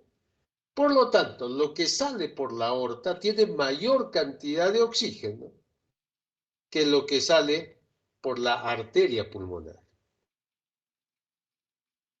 Las coronarias son las mejor oxigenadas porque es preductal. Y es preductal porque el tronco brachiocefálico, ¿sí? Derecho sale antes de la desembocadura del ductus. ¿Ok? Entonces, ¿cuál es el sitio ideal para ponerle el oxímetro? Miembro superior derecho. ¿A qué lado?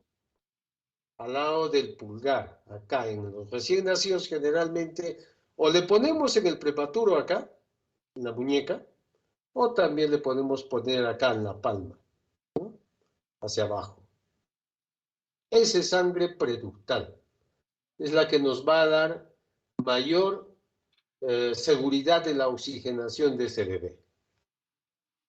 Pero yo puedo tener, como dijo Johan, pie derecho, otro, para ver la diferencial. La diferencial entre saturación, miembro superior derecho versus miembro inferior, no debe ser mayor del 3%. ¿Sí? Si es mayor al 3%, ustedes pueden sospechar de que haya una cardiopatía congénita. ¿Sí? De que pueda haber una cardiopatía congénita, que no se está adaptando bien. Pero lo que recomienda, ya van a leer ustedes en las semanas que vienen el libro de reanimación de la Academia Americana de Pediatría, junto con la Asociación del Corazón. Ellos recomiendan el miembro superior derecho. Apenas nace el bebé para ver esa adaptación cardiorrespiratoria. Porque el pulmón y el corazón son una unidad para adaptarse. Entonces, ¿cuánto va a demorar en llegar más o menos entre 90 a 95%? Van a ir a ver ahí una tablita, es 10 minutos. ¿Sí? La adaptación no es rápida. Y hay unas tablas en las cuales les dicen, muy bien, a los 3 minutos, ¿cuánto estará? Si por debajo de la aorta hay una saturación parcial entre 58 a 60%, eso va subiendo gradualmente conforme los minutos y hay que ir controlando esa adaptación con el oxímetro. Por eso lo ideal siempre tener un oxímetro de pulso. ¿Sí? Preguntas, esperemos a ver si le hemos incentivado algo al auditorio para ver si hay alguna duda. Doctor, yo tenía una duda. Usted Sí, mencionó que por el conducto venoso la saturación era de 82, porque yo revisé que era aproximadamente 67 a 70. ¿Es así de variable no, no, o...? en la vena umbilical, ojo, ¿eh? Ajá, Sí, es o sea, 82. después, o sea, la sangre que le pasa a la mamá, ¿qué oxigenación tiene? ¿Qué saturación? Eso ya no sería conducto venoso, sería antes del conducto en todo caso. Claro, por lo que viene en la arteria Ah, bueno, umbilical, allá eso es 82 entonces. claro, Ya, y una ¿no? vez, Pasando la placenta. claro, Y después se va a juntar con la vena cava inferior, ahí va a bajar. ¿a cuánto, doctor? Ahí baja a 67 más o menos, ¿sí? Y de ahí va a bajar más todavía, Sí, cuando se junte con la vena cava superior. superior. Sí. Ahora, en la aurícula izquierda no es igual, o en el ventrículo izquierdo la concentración de oxígeno no es igual que en el ventrículo derecho. Ya les enseñé por la incidencia, ¿no? La mayoría de sangre oxigenada pasa de frente hacia el ventrículo izquierdo. Esa tiene mejor oxigenación que la que viene hacia el ventrículo derecho. ¿Sí? A eso se refiere. El conducto venoso es el que va a unir desde la arteria umbilical hacia la vena cava inferior. ¿Sí? Ese es el conducto venoso. Entonces ahí en el conducto venoso es 67, en la arteria, en la vena umbilical es 82. En la vena umbilical es 82, lo que viene de la mamá. Gracias, Y doctor. cuando ya se va a unir, ya baja, ¿no? Y cada vez baja más, ¿no? Y al final en la vena, en la aorta descendente, tiene 58% de oxígeno. Todos hemos aprendido, o a la mayoría que no sabían de saturación, la gente común ha aprendido lo que es saturación de oxígeno, ¿no? La cianosis aparece cuando hay más del 5% se dice de sangre desoxigenada, ¿no? O hemoglobina desoxigenada. Pero eso les va a variar por la altura.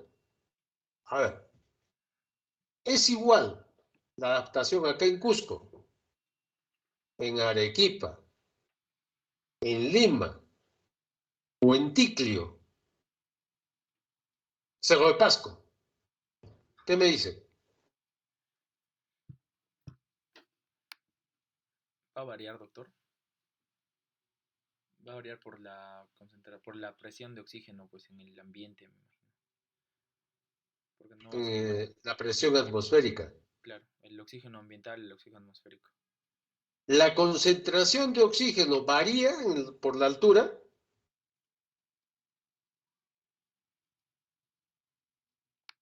La concentración no, la presión con la que se inspira es la que varía. La concentración es la misma, ¿no?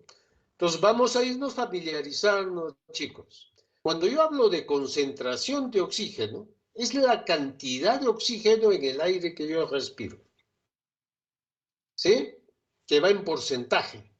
La concentración va en porcentaje. Algo paralelo, que es lo mismo, es hablar de FiO2. ¿Conocen el término, Gustavo?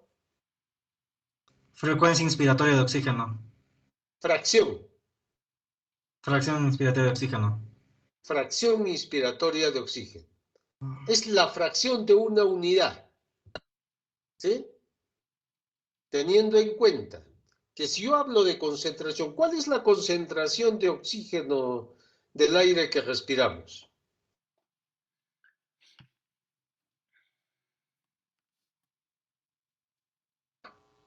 Doctor, creo que es 21%, no estoy seguro. Muy bien, ¿qué? ¿Sí?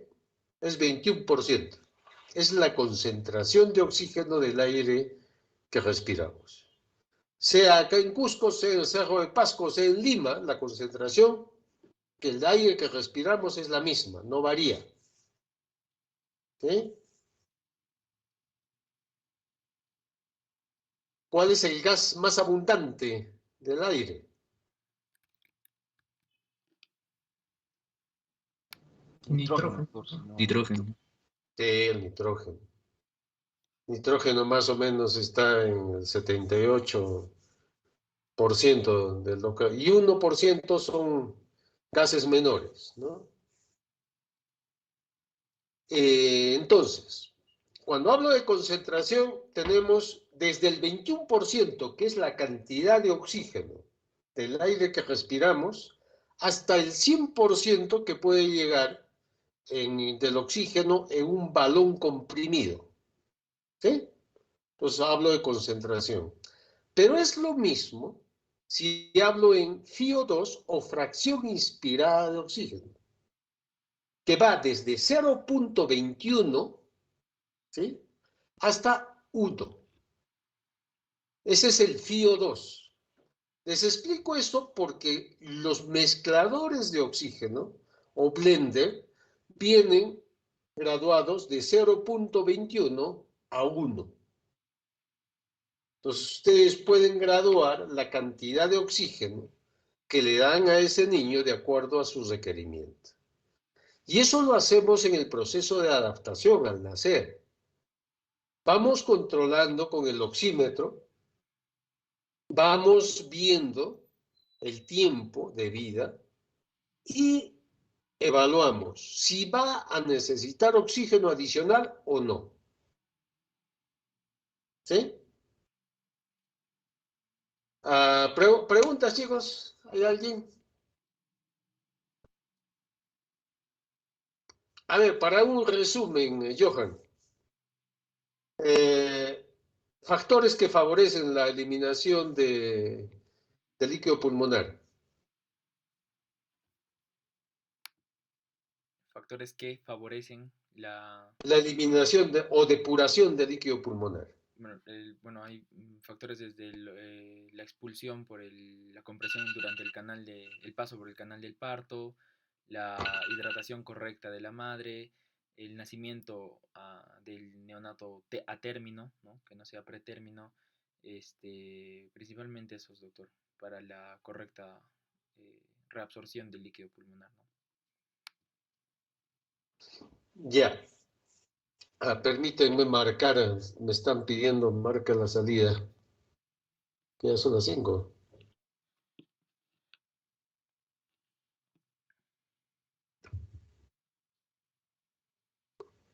Ya está marcado. Ya, miren, ¿qué es lo que favorece? Contracciones uterinas, ¿no es cierto? ¿Sí? Una pequeña parte, casi cierto, 30 mililitros sale por la boca, favorecido por las contracciones uterinas. ¿Qué otra cosa favorece? Lo que has dicho, Johan, la bomba sodio-potasio. ATPase. Eso favorece la eliminación. ¿Qué otra cosa? Que también lo has dicho, catecolaminas, que va aumentando al final del embarazo, ¿no? Y va frenando la producción de líquido pulmonar. Entonces son los 3 factores que favorecen la depuración del líquido pulmonar. Contracciones uterinas, catecolaminas y la bomba sodio-potasio ATPase. Doctor, ¿y los 3. glucocorticoides qué participación tendrían en este caso? Los glucocorticoides tienen su acción, pero básicamente son para la prematuridad, ¿no es cierto? También tienen acción. También activan o maduran a nivel cerebral. O sea, tienen otros beneficios, pero no es su principal. O sea, yo no le voy a dar corticoide a un niño para favorecer la depuración del líquido pulmonar. ¿Me entiendes? O sea, sí, favorece también la depuración o el hecho de que va a aumentar la cantidad indirectamente de catecolaminas porque te va a aumentar la noradrenalina, ¿no es cierto? Eso hacen los corticoides. Indirectamente te pueden favorecer. ¿Cuáles son las vías de eliminación? También la tienen clara, ¿no es cierto? ¿Cuáles son las 3 vías de eliminación? La primera sería por la boca, o sea, la expulsión por las contracciones uterinas. La segunda sería la reabsorción hacia la sangre. Y la última, la reabsorción hacia la linfa, ¿no? Hacia la linfa y hacia la sangre indirectamente, digamos, ¿no? Claro. Porque de ahí va a Desde pasar. la linfa a las venas. Entonces, en conclusión, tienen esos, ¿no? Entonces, hay niños que puede que no pasen por estos procesos adecuadamente. Por ejemplo, un prematuro no lo va a hacer bien, ¿no? Porque la cantidad de repente de catecolaminas no va a ser la adecuada, no va a frenar. O no va a haber el proceso de reabsorción adecuada también hacia el intersticio, ¿no? Va a tener un proceso de adaptación prolongado. Y eso se llama proceso de adaptación prolongado. ¿Okay? Eso no es prematuro. Igual es un asfixiado. Uno que nazca deprimido por cualquier motivo de asfixia perinatal que haya tenido, no va a pasar por un proceso de adaptación normal, ¿no? Va a también tener retardo en la depuración o eliminación del líquido pulmonar. A los nacidos por cesárea, el clásico es eh, la taquipnea transitoria recién nacido. ¿Qué es la taquipnea transitoria? No es más que la alteración en el paso de líquido intersticial hacia la circulación. Hay un edema peribronquiolar que hace que el aire entre y no salga bien. Entonces el niño cada vez está más insuflado. Es la característica de la taquipnea. Y hace respiraciones superficiales que pueden llegar a 100 respiraciones por minuto. La mala adaptación al momento del nacimiento. Entonces, es importante reconocer cuáles son nuestros riesgos, qué es lo que puede tener, reconocer cómo es una adaptación normal cardiorrespiratoria para poder intervenir, ¿no? En los niños, por eso en los niños asfixiados, ¿cómo están sus vasos pulmonares? Gustavo. Más dilatados, doctor. ¿Sí? Los vasos pulmonares, los que están alrededor de los No, los alvéolos, dos pulmonares están más con más resistencia vascular pulmonar, doctor, porque son o sea, están, a menor edad están gestacional, contraídos. hay más predisposición a las prostaglandinas que al oxígeno, que es el vasoconstrictor. Yeah. Si nace, cuando ustedes tengan un niño que nace y no respira, imagínense lo que está ocurriendo adentro. La idea es eso, conocer la fisiología para poder entender qué es lo que voy a hacer. Los vasos pulmonares en un asfixiado y en un feto están así. Cuando nace el niño, ¿qué entra al alveolo? Oxígeno. ¿Cuál es la acción del oxígeno? Dilatar. Dilata. Al dilatar los vasos pulmonares disminuye la resistencia vascular de los dos pulmones. Entonces, el oxígeno que estaba yendo de la arteria pulmonar hacia la aorta por el ductus, al bajar la resistencia vascular pulmonar, se va la sangre hacia los costados y se cierra este ductus que está delante. ¿Sí? Pero si ese niño nace asfixiado y yo no hago nada, los vasos pulmonares siguen contraídos, por lo tanto hay mayor resistencia vascular pulmonar y la sangre hacia dónde tiene que seguir yendo, hacia el ductus.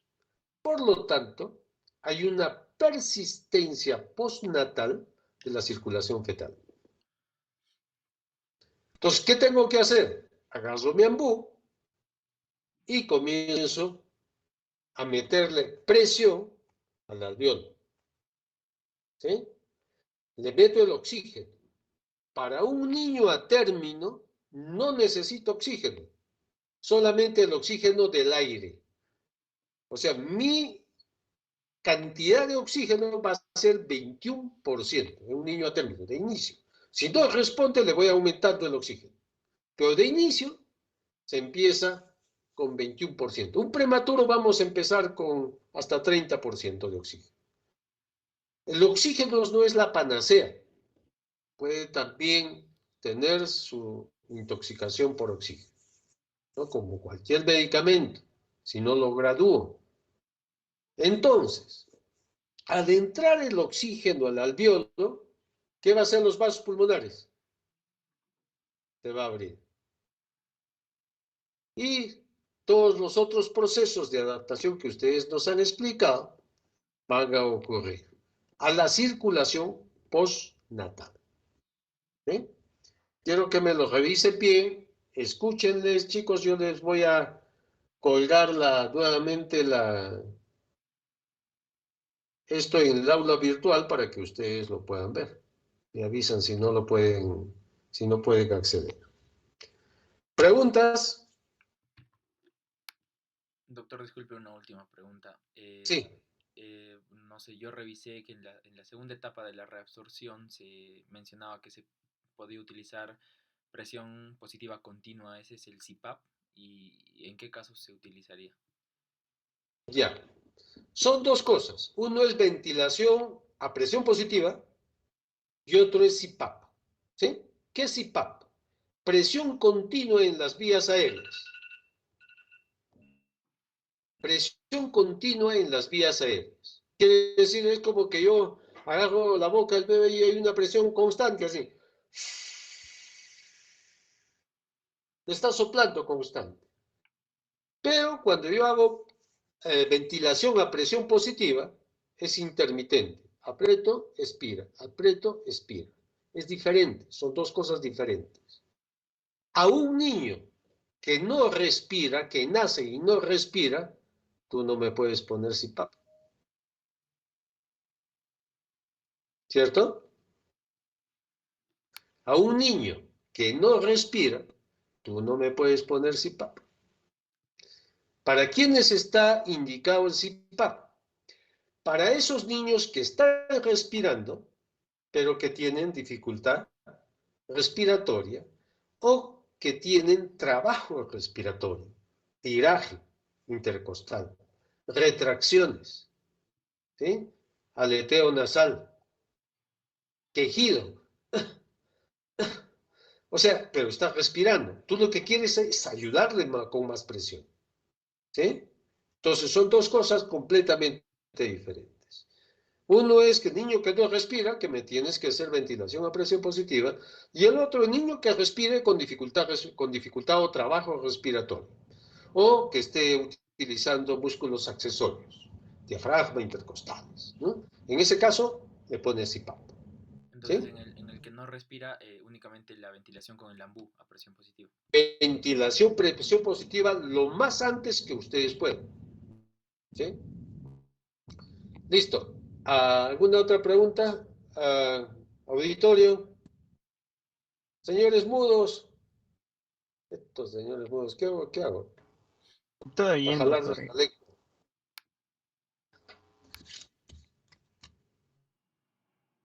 Muy bien, si no hay nada más. A ver, se dice que el que no lee, no pregunta. ¿No es cierto?